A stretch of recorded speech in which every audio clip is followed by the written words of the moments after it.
Comment déterminer le minimum atteint par une fonction sur un intervalle donné à l'aide de sa calculatrice? Voyons cela à l'aide d'un exemple. Un chauffeur routier qui doit parcourir une longue distance sur autoroute décide d'utiliser son régulateur de vitesse. Au cours de ce trajet, la consommation en litres par heure de son véhicule, en fonction de sa vitesse x de déplacement en km/h, peut être modélisée par la fonction définie sur l'intervalle 50-130 par f de x égale 1200 sur x plus x sur 4.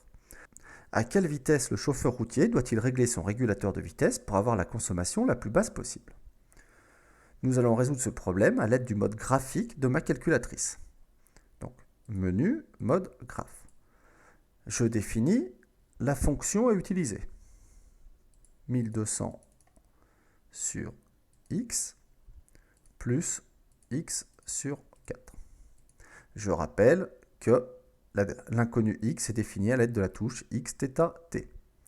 Je définis l'intervalle de visualisation de ma fonction.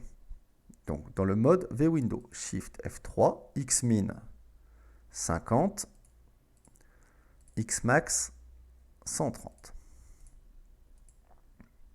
Je ne touche pas aux autres valeurs.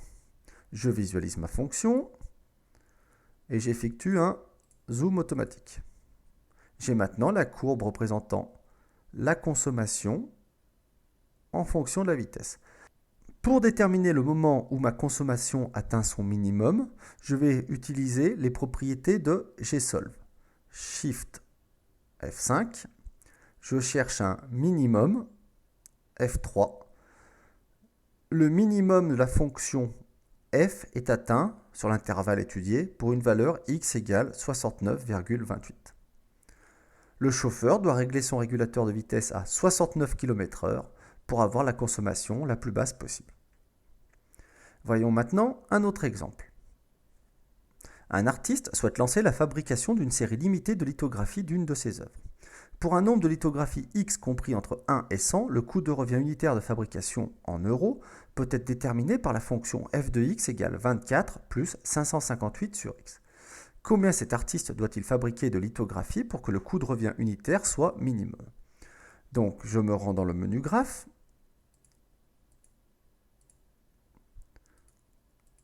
Je visualise la fonction souhaitée.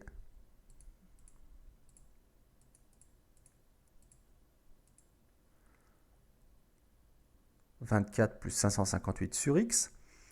Je définis l'intervalle de visualisation entre 1 et 100. vWindow, xmin 1, xmax 100. Je visualise ma courbe. J'effectue un zoom automatique. Voilà, j'ai maintenant la courbe représentant le coût unitaire de mes lithographies en fonction du nombre de lithographies fabriquées. Cherchons le moment où cette courbe atteint son minimum. Shift gsolve, F5. Je cherche un minimum. Et la calculatrice me dit qu'elle ne trouve pas de solution et qu'il n'y a pas de minimum. En effet, en réalité, la calculatrice ne sait calculer les coordonnées d'un minimum d'une fonction que quand celui-ci a l'allure d'un creux, ce qui n'est pas le cas présent. Comment faire pour trouver le minimum? Eh bien, nous allons utiliser notre intelligence. Je rappelle que se servir d'une calculatrice n'empêche pas de réfléchir à ce que l'on fait. Il est évident que le minimum de cette courbe se situe ici, c'est-à-dire en x égale 100.